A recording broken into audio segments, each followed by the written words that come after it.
You're live. We are live. We're live. We're live. Everyone stop picking our noses. Chris and I were just picking our noses off screen no, we weren't. That's a weird thing to say. Welcome everyone. We're going to be talking about some really interesting stuff. I've been talking to Chris. Chris and I have been friends for some time now. We've been back and forward. What would be a really interesting one that our beautiful viewers and subscribers deserve to hear about? Chris, what is today's topic?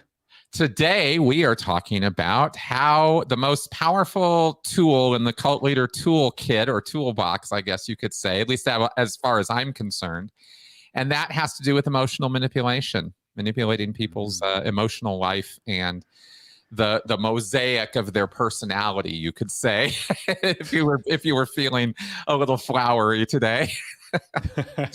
Well, Chris, you've got, what is it, an MSc? Is that what one calls it? Yeah, Masters of Science in the Psychology of Coercive Control. That's what I have. Yeah.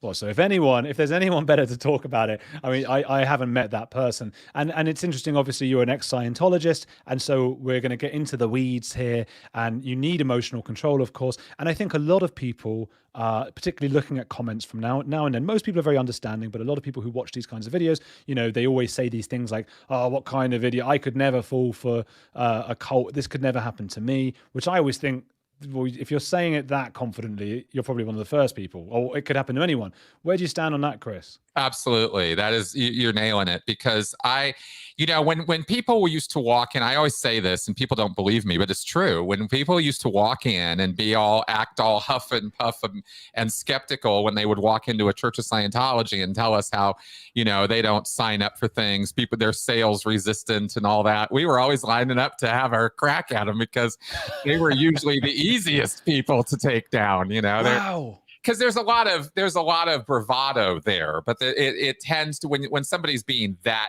blatant and overt about their need to talk about how great and wonderful and intelligent they are, then generally speaking, there's some weakness that they're very hyper aware of and are trying to hide.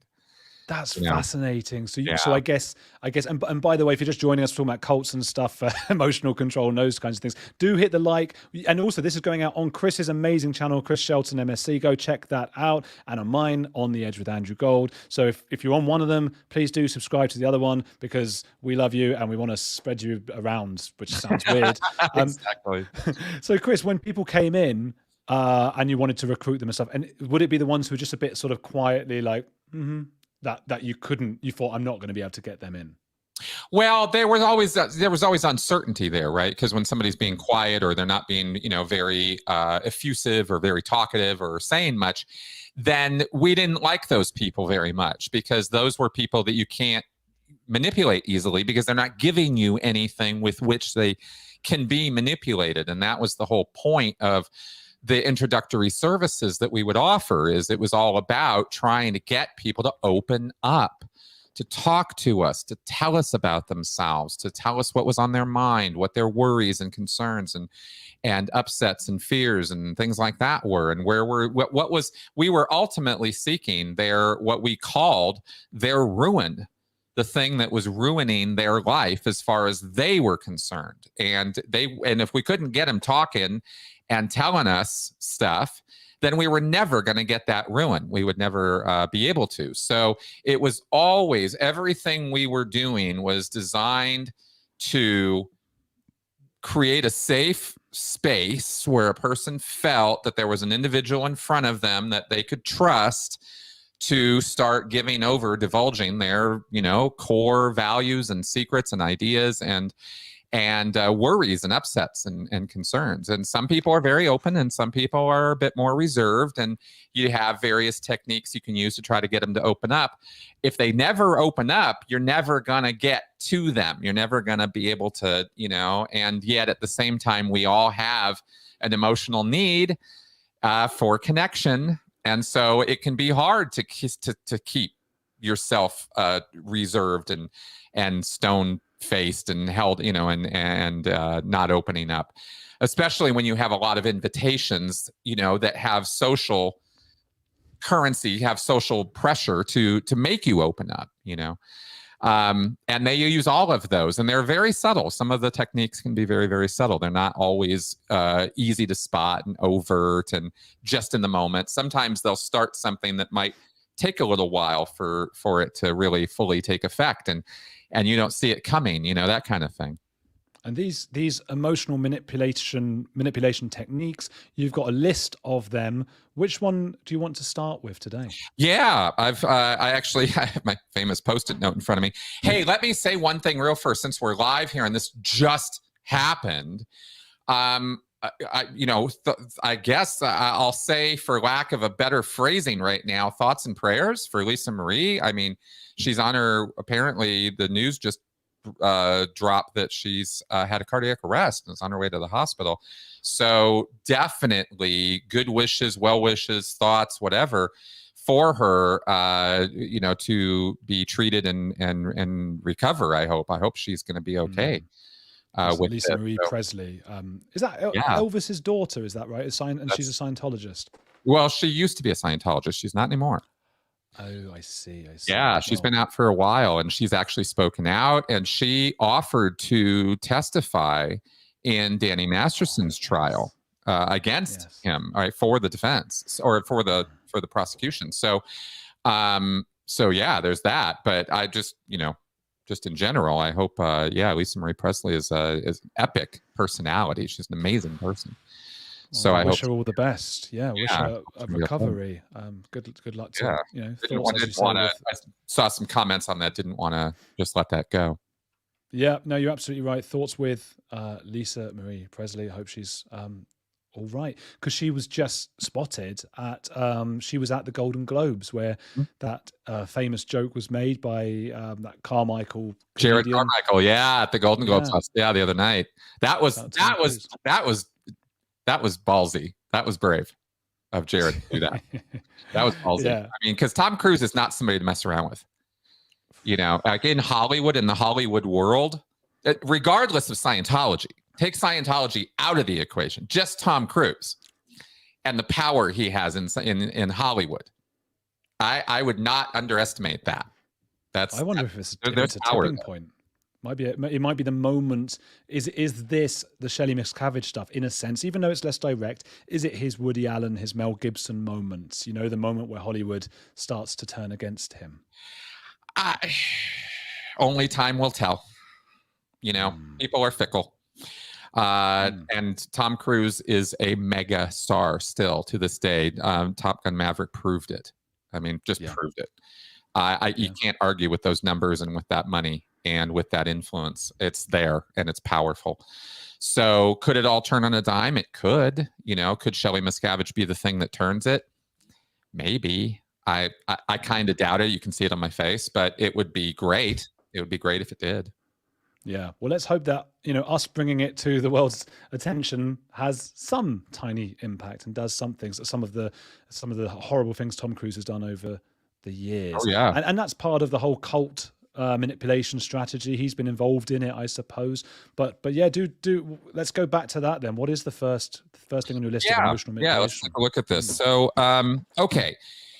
Basically, there's lots of different ways people have categorized emotional needs over the years. This is all based off of, some people might have heard of that pyramid of Maslow's hierarchy of needs. If you've been around in psychology or scope around in there, then you might have heard of this. And this is something that was developed back in the 1950s.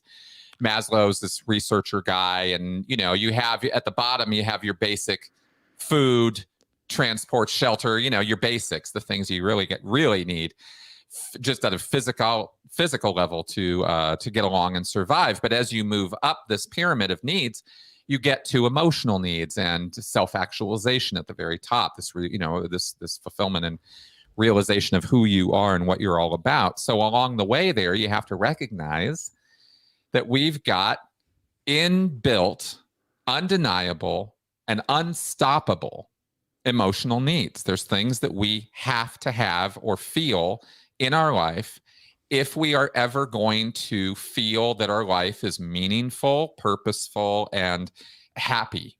That we have these are the things that bring fulfillment or that sense of meaning or purpose to our lives that gives us the idea that we're leading a successful life. So it's kind of powerful stuff. This isn't like small stuff in our life. This is major.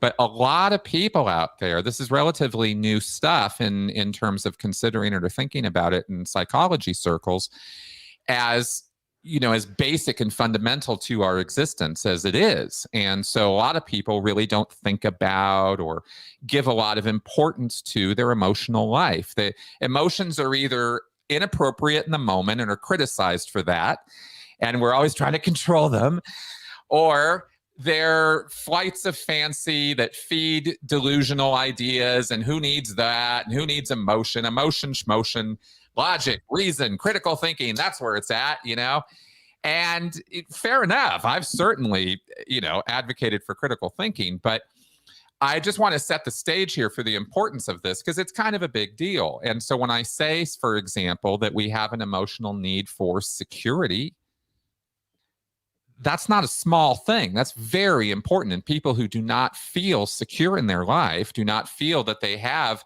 the things they need to feel secure personally, for their personality, for their sense of self, they're not happy people. They feel uncertain. They feel on shaky ground. They feel like bad things could happen to them at any moment, out of any quarter. They don't know where it's going to come from. That's insecurity. And insecurity is not a pleasant place for anybody to be. We've all felt it. We all know what it feels like. And the reason this is important, and that I'm talking about it today, is because, for example, this is just one of 9 emotional needs we can talk about. But this one, for example, you walk into Scientology. Why? Because you feel insecure, because you feel like you need some help. You need something to ground yourself or give yourself some answers to questions you have that you're not able to figure out. How do I deal with this boss who won't stop yelling at me all the time? You feel insecure in your job, your pay, your family life. All of it is resting on toothpicks because your boss is yelling at you all the time, and you can't figure out how to deal with that. And it makes you feel very insecure, right?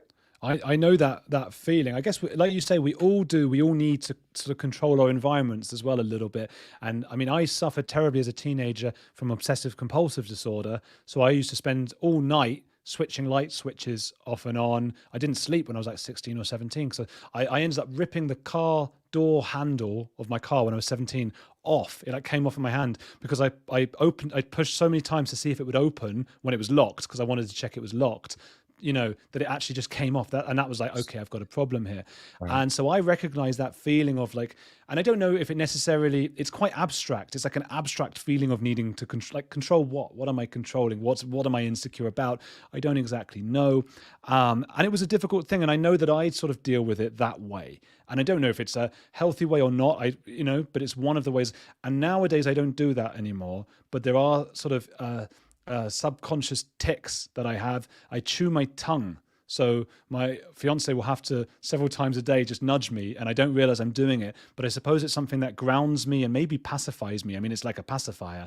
It's a weird thing to do though, because I've caught myself doing it once or twice in the mirror, and it's a very ugly look, and I'm quite ashamed of it. But I guess, an equivalent of that, maybe somebody doesn't chew their tongue and doesn't rip their door handle off their car, and they walk into a Scientology building and say, what's going on here? Does that sound right? Well, that's exactly right. And the key to the whole thing is in what you said earlier, when you said you didn't really know what to do. You didn't know what to do about it, right? There's mystery connected with it. If we have answers, we feel more secure. It's ignorance and not knowing that causes us to lose our damn minds. And here you have a problem and you don't know how to solve it. You don't know where it's coming from. You don't know how to deal with it. You don't know what's healthy and not healthy. And it's exactly in that kind of ignorance of flailing about trying to figure out the problem that the helping hand of the cult comes out and says, oh, I've got answers for you. Mm-hmm. Is that deliberate then? Well, for the cult recruitment people, it's very deliberate. Yeah. So what's going through their mind? It's like, because this is the thing. So this is what I always struggle to understand. You've got a cult recruiter. They're presumably true believers. Yep. But they're also doing these quite nefarious, deliberate tactics, knowing that they're preying on somebody's emotional vulnerabilities. So how do they square those things? Oh, very easily, because they have the solution or the answers that make sense 100% of the time, are always going to work, and therefore are ultimately justified in being right. They hold in their mind the moral high ground. And when you have that view of yourself and your beliefs and ideas, then it's very easy to disregard the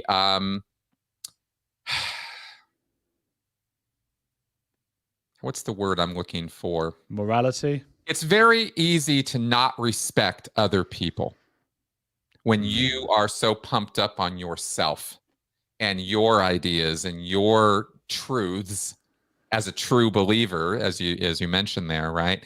That it's very, very easy to just, I know exactly what this person needs.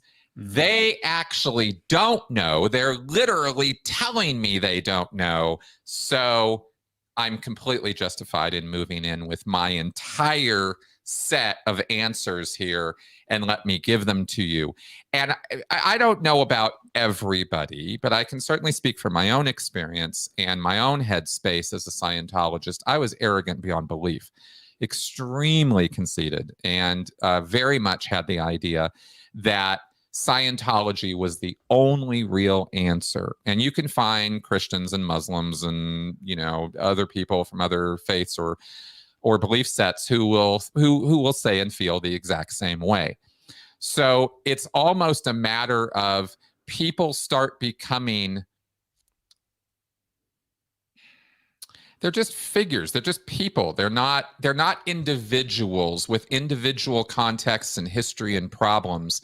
They're all just potential new members for your group. And it doesn't really matter what you need to say or do. Just get them in. And however you get them in, you're 100% sure that it's the right thing that you're doing. And you never have any doubt about that. So it's fully justified. And this is where the ideas of lying and deceiving people outright and knowingly is made completely okay. Yeah. Yeah. The ends justify the means, right. The greater good, all that stuff. Let me know. I don't know how quickly you want to go through. Like, do you want to move on to the second one? I'd love to. I don't know that we're going to cover all of them in the time we have. I thought a few might help demonstrate the point. And this is not the first time I've talked about this on my channel, but it's a very, very, very important subject, and one that I really am trying to promote and teach about more, because the very first shows I did on this, I had some audience feedback of, I didn't even know I had emotional needs, much less how they're going to be used to manipulate me. And I'm trying to talk about the manipulation side, but first we really have to establish they are there and they are powerful. They're not options. You don't have options as to whether you're going to have an emotional life. And those emotions drive your behavior. So so really my intent here is, because it's not an option, let's understand it, so that we're not stuck in the ignorance of ourselves, so that cults and other predators can take advantage of us. Absolutely right. Absolutely right. What is the next emotion or emotional need that they exploit? One of the biggest ones that gets used a lot in organized religion and destructive cults is community. Sense of community. We have to feel connected to other people. Sometimes we just want to go off and be by ourselves, and that's a whole nother emotional need. But there's a deep, deep sense that we have to, be part of the hive, be part of the social network. And that's, even more talked about, more obvious these days than any other time in history because of social media. But it really always has been a thing. We organize ourselves in groups, and whether it's a family unit or an extended family or a job or a hobby group or whatever, we're always in these little groups. And groups have rules, and those rules are different than how we as individuals operate. And it's always the conflict between those things that causes so much trouble. But we have to be and feel part of that. So if we are feeling isolated, alienated, alone, and we're feeling like this is enforced on us for some reason, or we start inventing ideas that we're somehow socially unacceptable, nobody likes us, nobody wants to be around me, everybody hates me, these kind of thoughts, which can become, very dark and self-destructive for some people. These are, again, where people can be taken advantage of, not knowing that really any sense of community and connection can help that problem. Go down to the damn pub, talk to some people, go to the park, take your dog for a walk. There's lots of things you can do to start fulfilling that emptiness if you're feeling it. But first, it's recognizing that it's there, and then it's knowing you can do something about it without having to fall into the clutches of some guy selling you some solution to why people don't like you or how to win friends and influence people. Sound familiar, right? Yeah. That's where that comes from. I suppose all these emotional needs could also be exploited, not just by cults, of course, but also people in relationships. They talk of the cult of one. Narcissists, psychopathic narcissists will just as easily take advantage of these kinds of things as well, right? That's right. Absolutely. This is how it happens: is they'll swoop, they'll look for. They're predators. Mm-hmm. And so you are their prey. And what makes you their prey? Weakness and vulnerability.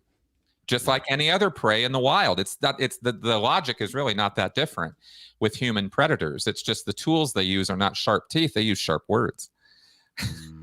Absolutely. I think you're right. And I quite like the concept of sort of you bringing these up, and I can sort of respond how I feel to them, I guess, because everyone's so different, I guess, and we all react a little bit differently. And so when I go back to that insecurity I felt, and I was soothing myself by chewing my tongue or ripping my door off and all those crazy things, I wonder if the reason I was never I never got involved in it, as far as I know, of course, anything cultish or teams or sides or groups very much, is because I am very individualistic, not to be confused with selfish, I hope, for anyone listening or viewing, but very much like an individual, and I think probably an introvert, which seems mad because, of course, I've got this YouTube channel and I love the community of speaking to people and having all of that. But then I get my energy from just being on my own. And I guess in that sense, all I could do was sit there and just be like feeling out of control. Whereas I imagine if I were a bit more of a collective person who got energy from being around other people, I'd have been straight in that door for whatever people were trying to sell me, Absolutely. Absolutely. And that's where we get sort of a third dimension on our emotional needs spectrum, right? It's everybody's got more or less of these things. Nobody's not got none of this. I mean, everybody's got these needs, but how much the needs express themselves are an awful lot of a reflection of our upbringing, culture, language, education, etc. So there's a lot of influencers on this. And, also one person commented here when I made that quip about going off to the pub or taking your dog for a walk or something. Somebody was like, ugh, it's not that easy for everybody. I know that. For some people, therapy is required, or deeper looks or deeper levels of help are required. But for some people, a simple solution does work, and it just doesn't occur to them. And that's why I say it that way. I sort of toss this stuff off, not as though mental health is so easily solved as going to a pub, but just because for some people, it just doesn't occur to them that is something that is an option for them. And if it is, go for it. It might actually help you. That's all I mean by that. Absolutely. So I guess we've gone from insecurity to a need for community. Those are two things that others will definitely exploit. I think we can all agree with that. What might be next on the list? Well, another real powerful one for me personally, and one that I see in a lot of other people, is purpose and meaning. Mm-hmm. This is not just some airy-fairy kind of goal motivational speaker thing. This is an emotional need. We have got to feel that our life has purpose and meaning. And if we don't feel that, and we don't feel like we're striving and moving forward to accomplishing those purposes and goals and giving our life meaning thereby, then we feel adrift. We can feel lost. We can feel stuck in a vacuum even. We can feel like there is no reason or purpose. And that can actually drive a person way down in terms of the other emotional needs, because then it causes, I don't have any security, and I'm not feeling very certain about myself. I'm not feeling very centered. I don't, trust other people because I don't know what they're trying to do to me, and I don't know what I'm trying to do. And it can manifest itself in, a million different ways, but it's something that a lot of religion, a lot of people feel that religion gives them a purpose or meaning or some higher thing to be part of. And it's powerful. Therefore, it's, we can see how powerful that is, because people on that point alone will stick with an abusive group. I sure did, thinking I'm accomplishing this star high goal, this amazing purpose. You start thinking like, well, you don't make an omelet if you don't break a few eggs. So I guess we got to do that, because look at this purpose. It's so amazing. So this is powerful. It feeds everything we were just talking about, as far as why, as a Scientology recruiter, I felt justified in lying to people. Purpose had a lot to do with that, because ultimately, I'm telling this little fib, but look at what they're going to get. They're going to get personal spiritual immortality and freedom. And if I have to deceive them to get them there, that's a good thing, isn't it? Like, you can really twist this around very, very quickly. What that reminds me of, and tell me if my microphone's too loud. I've just turned it up a bit because someone said that mine was too quiet or something. But people put a comment as well if mine's louder or quieter than Chris's. That reminds me a little bit. I think of my purpose today. My purpose is to grow my YouTube channel. And I become, again, because I've still got that obsessiveness in me. You can imagine, I think most YouTubers are like this as well. I'm up at 3 a.m. just refreshing the app, just seeing if an extra number has followed, an extra whatever, an extra view. Is this video doing well?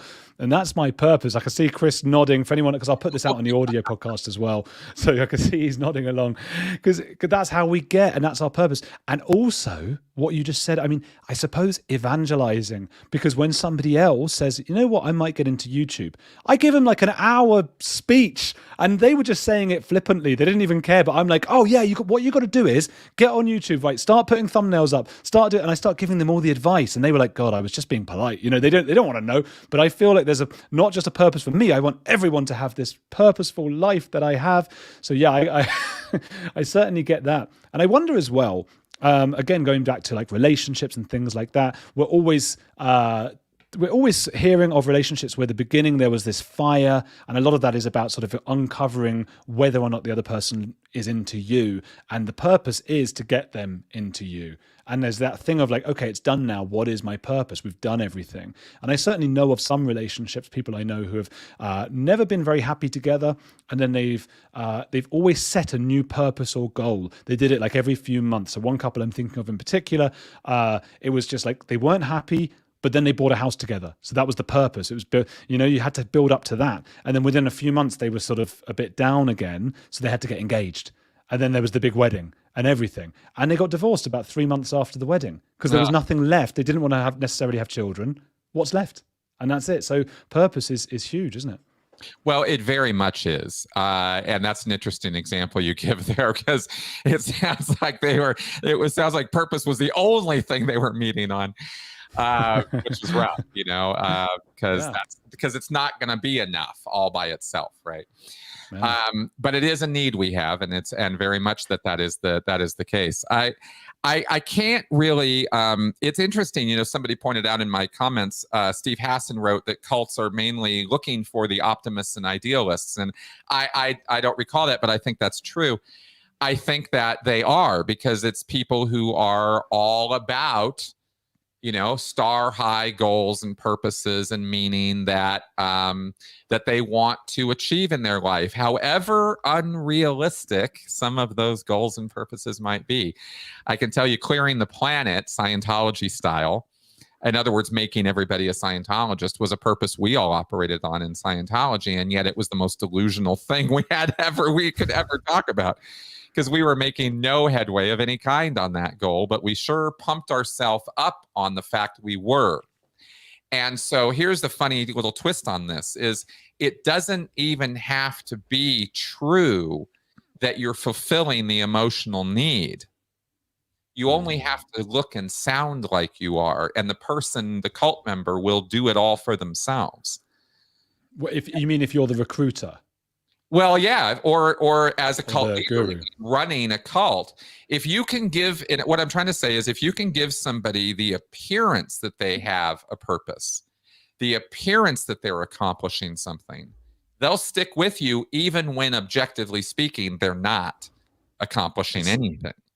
Who was the Greek guy who had to push a boulder up and down a hill? That's what that sounds like. Sisyphus. That's what that sounds like to me. Just it's like, or on Lost. Do you ever see that TV series? Yes. They were pushing the button every hour or something so the island didn't blow up. Right. That's right. Exactly. It's something. In fact, it feeds into another emotional need, which is achievement. They go hand in hand, the achievement and purpose and meaning.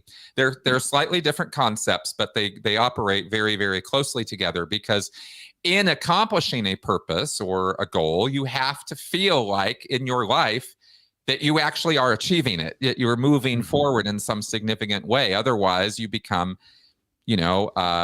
apathetic, or, you start feeling traumatized, or you start feeling lost because you're not achieving your goals. You've got the goal, but it's too much or it's too big or you're not making it happen for some reason. So there's this other emotional need of achievement. And this is one of the reasons why Scientology, for example, or in lots of other cults, will get away with assigning busy work and nonsensical work and work that really doesn't mean or add up to much of anything, but it gives those people the feeling that they are doing something useful and productive, that they are accomplishing something. And it's not hard to over-exaggerate the worth of somebody's job or the value of what they're doing. We used to say in Scientology that even the cooks and the janitors are contributing directly to planetary clearing. It's like, no, they're just cleaning the floor. That's all they're doing.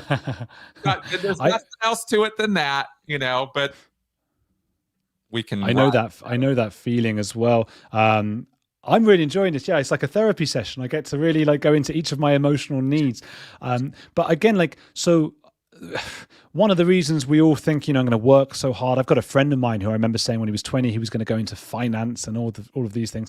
And by the time he was 30, he was going to retire. That was the idea. Yeah. But when he did get to 30, he quit that job because he hated it so much and it became a doctor. He wanted to do something more meaningful. But the purpose changed, the goals changed, and all these things. I left when I was 23, 24. I did it a different way. I thought, well, I'm not going to earn that money because I don't want to work in finance or anything like that. But I'll go to a place where I can do online writing, and it's going to be cheap enough or affordable enough for me to live. And I was living out in Buenos Aires, which isn't that cheap, but because of the writing I was doing online for random copywriting, whoever it was, I was living a life of luxury. Like for a 23-year-old anyway, it was certainly not what was expected of at my age. So while everyone else was back home in England in the rain, working in these offices, I spent about 7 years basically on my own by a swimming pool in a deluxe, very swanky, lovely resort, just lying there sunbathing. And I gotta say, I was miserable, absolutely miserable the whole time. What am I doing? And you get to a point where your life changes and it becomes smaller, and so things like getting up to have a shower became the main purpose of the day. So it would be I don't know, 11 a.m. and I'd be getting out of bed and it'd be God, okay, so by 4 o'clock I need to have had a shower.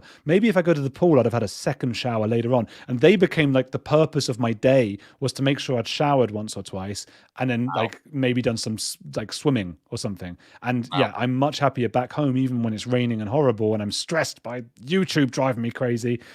I've got purpose at least. Exactly. Wow, that is funny. That is funny. How'd you break that cycle? Of being miserable, sitting out, just staying in. Well, okay. So one thing was I met my fiance out there. So she's now living in England with me. So I met her. So part of it was that I had to stay there while she finished her studies. And that was 6 years of studies that I was going to stay there for. And obviously, I exaggerated for comic effect a little bit. So I had a couple of friends. but we would all have similar lifestyles. That's a bit of the expat lifestyle, you know, it does get like that. And you would sometimes see the 50, 60, 65, 70-year-old version of you who's been there 40 years and you're 23 and you think, God, oh, I don't know if I want that. Because they're just like so tanned, their skin is leather, and they've gone through like 5 Latina wives. And you're like, this is not, you know, a life I want to have. Right. So yeah, once my fiance was able to leave because she'd finished studying, it was a case of let's go somewhere and let's go to like the most horrible place possible to be the opposite of South America. So we actually went to Berlin and lived in Germany for 3 years, and the purpose was to learn German. The other thing was that when I first got to Argentina, the purpose was learning Spanish. So again, I had these purposes, but once I'd learned Spanish, once I'd learned German, what am I doing here? So yeah, constantly moving on to the next purpose. And again, that's why we're constantly scrolling on the YouTube app to see if we've got any more subscribers. Exactly. Yeah, this is powerful stuff. You know, I mean, how we manifest it can be both ridiculous or, you know, amazing. But the fact that we are driven to do these things is really the point I'm making. We can make a complete hash out of it. Yeah. Still doesn't take away the point that we're trying to do it. You know, how successful we are is up to us. On that note, there's another one that is violated routinely by cults. And this is the one where things start becoming truly damaging to people. So let's talk about this one for a minute. And that is the sense of, that is an emotional need for privacy. Ooh, go on. You know, we have community where we want to share, we want to be open, we want to talk to other people, we want to connect, and there is a need for emotional connection, that there be a meeting of not just the minds but the souls, the hearts too. You know, however you want to put that. We all know what that feels like. Let's not pretend we don't. You know, it's a different thing than when you are coming to an intellectual agreement with somebody.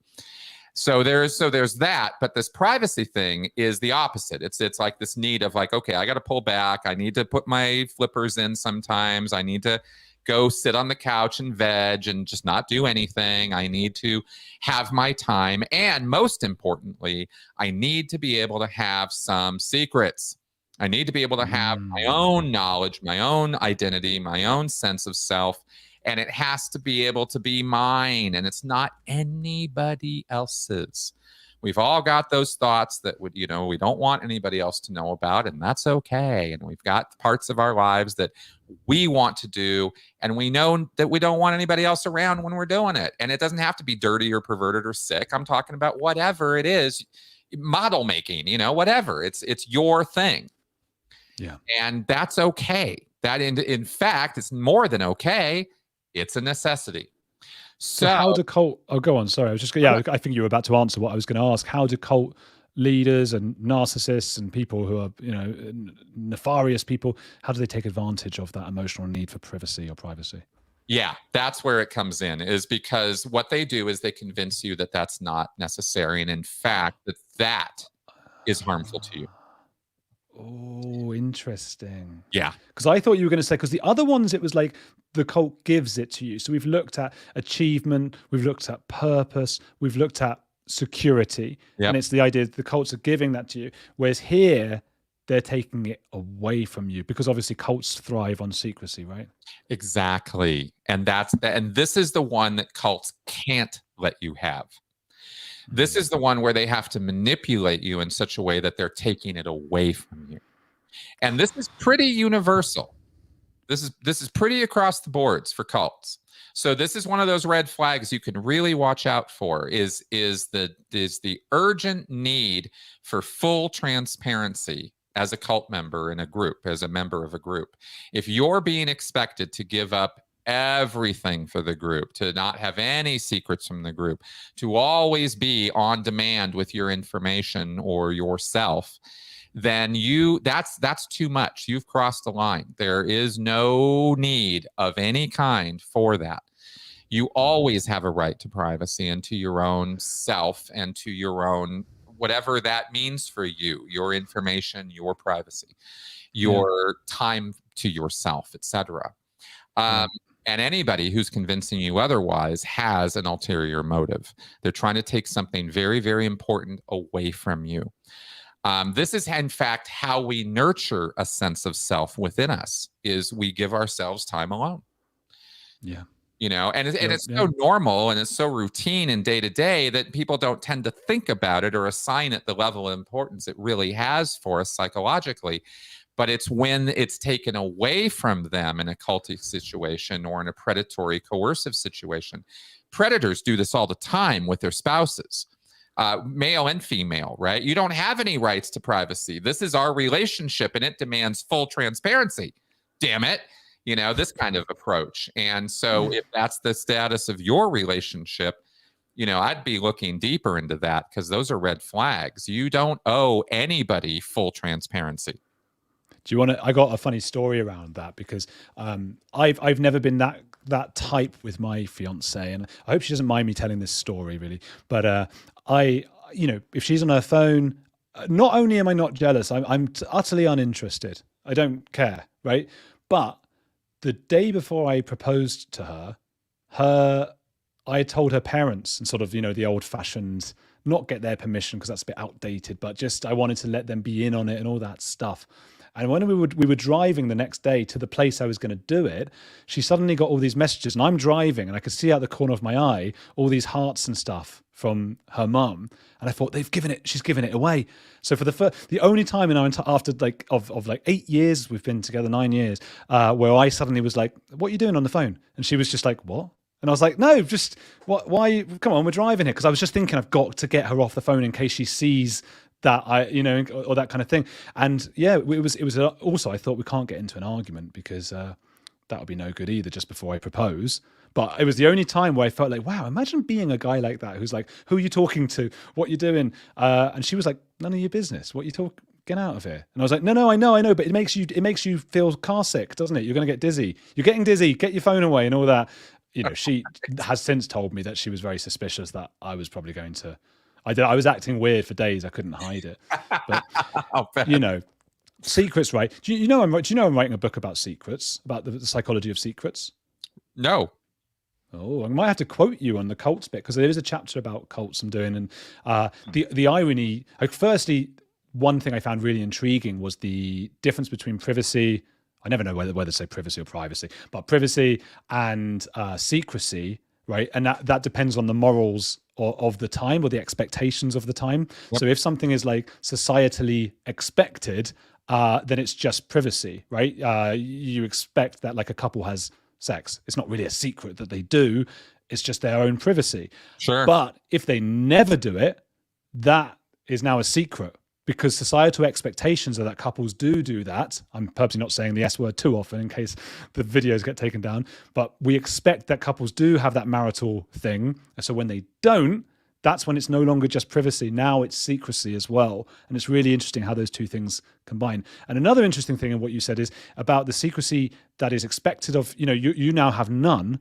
But the irony is the very institution or the person in a narcissistic relationship that is imposing that on you, that you no longer have any secrets, tend to have loads of secrets themselves. That's how they, so the cults, and they're all about secrets, right? Well, that's exactly right. And it's funny you made that distinction between privacy and secrecy, because that's exactly the kind of wordplay that would be used. What you said was totally legit. I have no problem with everything you just said. But reverse it for a second, make it totally backwards. And that's what cults will do in explaining to you why you don't have secrets in the cult, because they're bad. Well, you don't want to have secrets from us. Why would you? We're only here to help you. We're only here. The guru, I'm only here to save you, but only if you cooperate. You have to cooperate with me. And that means you've got to tell me what's going on when I ask. And that's how they will sideswipe your privacy by making it a necessity that you share information. And then they'll take it one step further and make it all your information has to be shared. We should not have any secrets between us, right? Because if you're keeping a secret, it must be because you're doing something wrong. It must be either a societal transgression or you're betraying me in some sense. If there was nothing wrong with what you're doing, well, you'd be able to tell me, wouldn't you? So you should tell me. Exactly. That's the manipulation. And that's where you get talked out of your sense of privacy. Yeah. And that's crazy making. That will destroy you psychologically, because these are needs. They're not wants. They're not desires. They are needs. So we've got to be clear about that. And when you start taking them away from people, not just manipulating them to reframe it so the person is convinced that in this group they are secure, or they are achieving their goals, or they are their fullest sense of self, right? You can lie to somebody and deceive them into thinking those things, and they feel fulfilled because they're telling themselves that they are, and ultimately we're the judge of that. But when you're taking things away from people and denying them the right to have these emotional needs, now you're pretty, it's tantamount to violating their most basic human rights. You're literally taking them apart and saying that parts of them that they feel and need don't matter, don't exist, aren't important. They just need to overcome that. And when you do that to somebody over a long period of time, in the same way that Scientology will suppress people's emotions, in a similar way, you're literally taking things away from people that they need, and they're going to start feeling very weird. They're going to start feeling empty, and they're not going to have any explanation as to why. They're going to feel really like tied up and confused and upset, and they're not going to be able to assign it to anything because of the confusion and the manipulation. That it can't be that it's because they don't have a sense of privacy. It can't be because I can't keep anything to myself. But for some reason, and because it can't be that, they don't even think that it could be that, and they don't think about it. But the feelings remain, even if they can't figure them out. And that's the crazy making part of what goes on in a cult, all inside a person's head, just as one example. And this is why I say these are powerful motivators. It tears you apart. Yeah. Let's go on to, I think we've got 1, 2, 3, 4, 5. We're on to the 6th of 9. Again, we might not be able to get all 9 done. No, one more we can talk about, I think. Let's do one more, yeah. Yeah, ego and self, sense of self. I've mentioned that a few times now. It's its own thing, right? You have to, we all have our inner monologue or our inner sense of who we are, but there's an emotional, and part of that is an emotional component, is how we can kind of classify that or categorize that there is a fulfillment. There's a sense of safety and security again. These are all very interrelated, these emotional needs. So by feeling like you are a distinct, unique individual, who you are, your sense of yourself, what makes you you, and how is that different from every single other person in the world? Well, that's one of the most powerful of our emotional needs. And it's one of the first things that cult leaders are trying to take away from you. This is another one of those things where they're literally not just trying to manipulate it, they're trying to destroy it. Because cults, if you were gonna reduce cults down, or predatory relationship, spouse, of coercive abuse, down to, one word, if you had to, one word that might suffice is compliance. It's all about compliance. It's all about control. So a person has a hard time controlling you if you have a strong sense of who you are and what you're about. And the compliance that cults seek is to merge your identity, your sense of self, with the rest of the group, and make you just a peon, just another cog in the wheel, just another part of their machine. That's how they look at you. You're a tool. You're something to be used, and you fit into their machine. So your sense of self and identity and individuality has got to be attacked. But when something like Scientology, it can be really crazy how they do it, because, of course, one thing you can say about Scientology is they have a grossly inflated sense of self. So how does that work? Yeah. Well, yeah, I was going to ask you, because you seem to have a very strong sense of, I mean, not in a good way, no different to me, but a very strong sense of identity and stuff. So how did that work with you as well? Yeah, well, it's that the trick is to sublimate it. to convince you with very simple tricks that all that sense of self and uniqueness and identity is only valuable and important to the degree you're giving it to the group. Without the group, you are nothing. So the group establishes your sense of identity now, not yourself. It's a little switch that gets turned, and it gets done in very clever ways. For example, I can tell you in Scientology, as a Sea Org member, the number one point, the very first point of the written code of a Sea Org member, there's a code that we would follow, and the first point of that code is, I promise to uphold, forward, and carry out command and intention. Oh no, sorry. I think it's point number 4. It's in there. It's in the first few points of the code. Is a being is only as valuable as he can serve others. That's the phrase. A being is only as valuable as he can serve others. I hate that, man. Yeah, start taking that apart. It sounds on the surface, when you're in a headspace where you're not thinking that that's a malicious statement, that sounds very altruistic, very giving, very, motivational for I'm going to give it my all to help everybody else. It sounds very nice until you really think about it and you go, wait a second, what do you mean I'm only as valuable as I can serve other people? That makes me a slave is what that does. Yeah, this is, I try not to get as political anymore just because it just upsets everyone and everyone hates each other and whatever.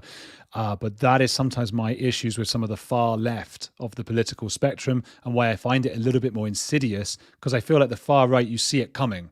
But on the far left, there's often this feeling, at least in my view, of like, hey, community, everyone's just helping each other. And that is true until you get really far to the left. And then it's like, oh, you lose your individuality, right? Oh, absolutely. I mean, the far, far, far left is communism and stuff, right? Yeah. Which is scary. I mean, what was interesting also about lack of self, or whatever, is I remember, I'll never forget, when I interviewed M.E. Thomas, who's the writer of Confessions of a Sociopath, and she doesn't like show her face on screen or whatever, but she's a sociopath and talks about it. And she said, like, at least this is her view of it. She was like, I don't have a self. That's my accent of American. She's American, but she's like, I don't have a self. I just, she just is and does, and she doesn't have she doesn't feel like she is, and that's what makes psychopaths so difficult. Sometimes they're like an other of some sorts, and that's not suggesting that anybody who feels like they've got a not strong self of self or whatever. It's all different kinds of people, but there are also a lot of psychopaths presumably in cults. Well, for sure there are.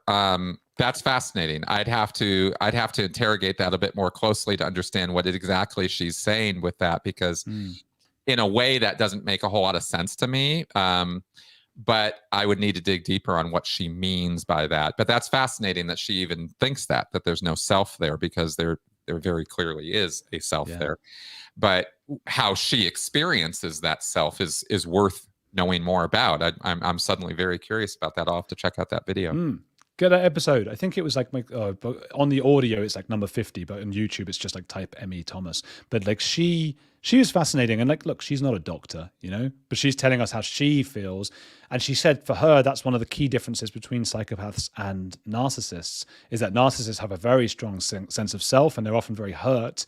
They're very hurt when their sense of self doesn't correspond with how people are reacting to them. They think they're great and wonderful, and that doesn't correspond with their reality, and that's very confusing for them, and they suffer delusions. Whereas the psychopath, she said, then it's just this one psychopath's opinion, or sociopath, and I know everyone then goes, oh, there's a difference between a sociopath and a psychopath, and yes, I don't need to get into the weeds of that, but she that whole show's on that. I know. Everyone goes mad about that, and then everyone has different opinions about what the actual difference is. Right. Is it about the nature nurture thing, or is it like a totally different thing? But I don't care for the purposes of this thing. She said, like, you couldn't hurt my feelings. Nothing can hurt my feelings, because I don't have a self like that. And I said, I thought your book was awful. And she was like, well, that's okay. I was like, and I think your family seemed terrible. I don't like them. And she was like, that's fine. Doesn't bother me. But I was thinking maybe she's just saying that. And then she's going to like fly over on the next plane and come and kill me or something. So who knows what was really, because that's the other thing is, if she is a psychopath or sociopath, they do tend to lie a lot. So she might have just been lying. Exactly. There's a lot of layers of a few layers of problem with that, with all of that. Yeah. It's fascinating, and I don't have to be right about my mental models or whatever. Psychopathy and sociopathy and all that is fascinating stuff, and people are all over the place. But most of what I'm talking about, of course, is non-pathological. This is just perfectly regular, normal, average psychology 101 stuff, and emotional needs get a little bit more than Psych 101, but this is important stuff for most people out there. And if you're not, mentally deficient or neurologically damaged, or and suffering from some intense mental problem, these things are going to hold true for you. And for the most part, everybody's got these things, and they are important to know, to understand, in the same way that it's important to know and understand that you have to eat and sleep and pay taxes.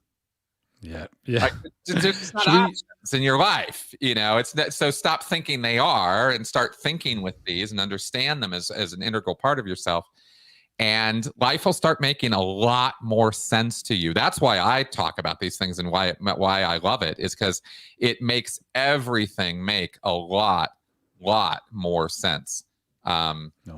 In terms of why people get into cults, and why coercive control, and why do people put themselves in those situations, and why do they stay once the situation happens and the abuse starts up. And these answer every one of those questions in a very sensible way, and most importantly, in a way that you can actually do something about. Well, there you go. Fantastic, Chris. Should we do a couple of Q&A questions from the audience? Let's do that. Just remind all of you, please hit the like button, and remember that Chris and I have the video on both of our streams. So if you're watching on The Edge with Andrew Gold, go to Chris and subscribe, because his channel is fantastic. If you're on Chris's, come subscribe on The Edge with Andrew Gold. Mine's not as fantastic, but it's something. It's worth doing, I guess. And subscribe to this guy. What's that? I'm pointing at you on the screen right now. Who knows which way it is for everyone watching? But please do. We love talking to you. We love doing all this stuff, and hit all the like buttons, comment afterwards. Chris, do you have a Patreon or anything like that? I do. Yes, my channel is entirely fan funded. So thanks for mentioning that. I absolutely need the support. So if y'all like what I'm doing and enjoy my content, consider supporting me through Patreon, or show me some love through PayPal or Venmo or whatever. Give that a go. And what is it? Patreon.com/Chris Shelton. It is. Yep. Yeah. Good. And the same with me. Not deliberately. My channel is not deliberately fan supported, but everything keeps getting demonetized because we keep doing things about cults, and YouTube doesn't want us talking about those things apparently. And mine is patreon.com/Andrew Gold. Obviously that is my name. Right. Questions. Let's have a look. Well, I've got a few here because some of these people put money things. What is your thought? We'll ask you, Chris. Helen Girl 55 says, what is your thought of prescription medication for teens who suffer from depression and anxiety? I think that sometimes it's necessary and sometimes it's not. It's very context specific. I wish we had better testing, and I wish we had better guidelines on how and when to prescribe psychotropics. I strongly disagree with general medical doctors prescribing psychotropic medications. That's the only place where I really feel strongly right now on this, that I can draw a firm line in the sand and say, hey, let's stop doing this part of what we're doing right now, which is general doctors, not psychiatrists or psychologists. Psychiatrists really, because psychologists don't prescribe meds. But I don't like the fact that general doctors can do it, because they're not trained and they're not up on the literature, and it's just not their job to understand mental health at a level that I think is required to be prescribing meds like that. Okay, well, Good answer. And I got Mac and Cheese, who I believe is in Israel, and says, and this might be one more for me because I just know about Julia Hart. There are some people like Julia Hart from my unorthodox life who never ever escaped from any cult. She used it for fame, which is awful, and I know this for a fact. I don't know enough about it. I tried to get Julia Hart, who's a former Hasidic Jew, I believe, although Mac and Cheese might tell me that's not actually the case. Do you know anything about her, Chris? I do not. This is news to me, but I mean, there's so many stories to try to keep up with, Oh, yeah. But the fact that somebody could fake it in this day and age, sure, of course. I mean, yeah. We got people trying to fake all kinds of things right now at all levels of our governments. That's right. Why right. would There's also, I think that's probably also to do with, and I'd have to ask Mac and Cheese about this as well. It's also to do with the levels of, because it's a very different, whether you call Hasidic Judaism a cult or not, is very different to something like Scientology, because it is sort of, it's that murky ground between religion and cultishness. And I've been told off by a lot of I'm being Jewish myself. I have sort of contacts from that world a lot more, and boy, have they been annoyed at me when I've suggested that it might be a cult. And I think from some of the stuff they've said, I take that I'm probably wrong, but at the extreme ends, I'm sure it does get quite bad. And so maybe that's what that question is about. Maybe it's she didn't escape from quite the same levels of extreme that might be suggested. So the assertion here is that Orthodox Judaism is not a cult. It might be the assertion. We'd have to ask Mac and Cheese here. That might be it, or that her particular, because there are so many different versions of it, that her particular one maybe wasn't. Or I don't know enough about it. I tried to get Julia Hart on through her PR person. She's the star of this reality show, My Unorthodox Life. Got it. But yeah, I haven't been able to get. I'd have to look more into that before I could really pronounce any sort of judgments on it. But I will say that what I have seen of the Orthodox Jewish community is in person and on TV has not impressed me. There's definitely culty stuff going on there. I'm not going to label the entire faith a cult, but I will certainly say that I have directly witnessed culty controlling behavior in that group. And it's something I am disturbed about, and one I've kind of bookmarked for later inquiry after I get my current stuff done. Yeah, well, okay, yeah. As I agree with you on the extreme ends of it, but I mean, I've even come because I used to say any Orthodox Judaism is very cultish because I'm an atheist myself. I did get a bar mitzvah and I did all those kinds of things, but now I don't do any of that stuff now. Just maybe culturally Jewish, I suppose. But I've been told off a lot, and I think even a lot of the Orthodox Jews are perhaps not culty, but the ultra Orthodox, it can be. I don't know. I don't know enough about it actually, and I need to talk to some people from that thing. So we've got another question here from Ellen, not Sarah Lee Herg. Chris, at the time, did you believe what you were selling? This is when you were in Scientology. You bet I did.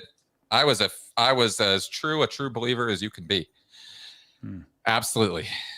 Well, there you go. There you go. I think is that all of our questions for now? It's so hard to sort of scroll and look at them at the same time. I know. I totally hear what you're saying. Do it on Q&A. Q&A shows all the time. I got a nice super chat from Fabian here. I'll use that while we're going. He didn't ask a question. He just threw me a super chat. So thank you for that. Oh, that's very nice. That's very nice. Thank you to them. There's got a little question from John Brock. Is there a worse cult than the Church of Scientology in terms of money and influence? Oh, yeah, absolutely. The Moonies are far more influential and moneyed than Scientology is. Hell, the Mormons are. I mean, as far as that goes, in terms of government influence and power, I mean, hell, they got Mitt Romney. I mean, and that's not a small thing. I tossed that off, but I'm actually not joking. The Mormons have an incredible amount of power and influence. They own a state of the United States. I mean, they literally own the place. That's not a small thing. People tend to forget it, but because the Mormons are not controversial in the same way Scientology is, but what they get up to is pretty bad. So there are definitely bigger, badder cults out there. The reason we talk about Scientology so much, I mean, I do because of course I'm a former member, but also in the cult world, Scientology is infamous because the sheer volume of control mechanisms and layers of control that exist in Scientology and the layers of deceit go way beyond or way more complicated than what you'll find in most other groups. The Moonies are a pretty multi-layered operation, and structurally, organizationally, they're pretty wild. But the belief sets, not super complicated, you know, and the levels of control they're engaging in, the number of mechanisms they use, they're there, but there's not tons of them. In Scientology, you've got hundreds of techniques of control being utilized against you at any one moment. It's quite deep. And that's where Scientology kind of their claim to fame in the cult world. Absolutely right. And then why? Oh, I was just about to end, and I've got another from Ellen, not Sarah Lee Herg. Why did you believe it, Chris? I think we've got into that a bit. Because I grew up in it. Well, also, I would say there's 6 or so emotional points that you made. So I would recommend anyone not sure to go back and listen to this and view this again. Maybe do that anyway. It gives us extra points in the algorithm. People have watched it again. It must be a good video. Soars in the algorithm, then goes wild. I've got one question just from me to Chris. Are you aware of what to toss something off it means in British? Yes, I have been corrected on that. Yes, that was very funny. I say that without realizing the audience I'm talking to sometimes. The fantastic end. Right. Thank you, Chris. Thank you, everyone, so much for coming. We really appreciate it. Please do check each other's channels out, sign up to them, do our Patreons. Just it's a list of things. I'm sending you a list of things to do. Just be happy and love your loved ones. Chris, any last words before we, you know? Yeah, I think you covered all the bases. Thanks for coming around, everybody. We really appreciate your viewership and support and everything. And I just, this is the most fun I get to have in my day. So I always appreciate doing this stuff. Thanks, Andrew. With your clothes on.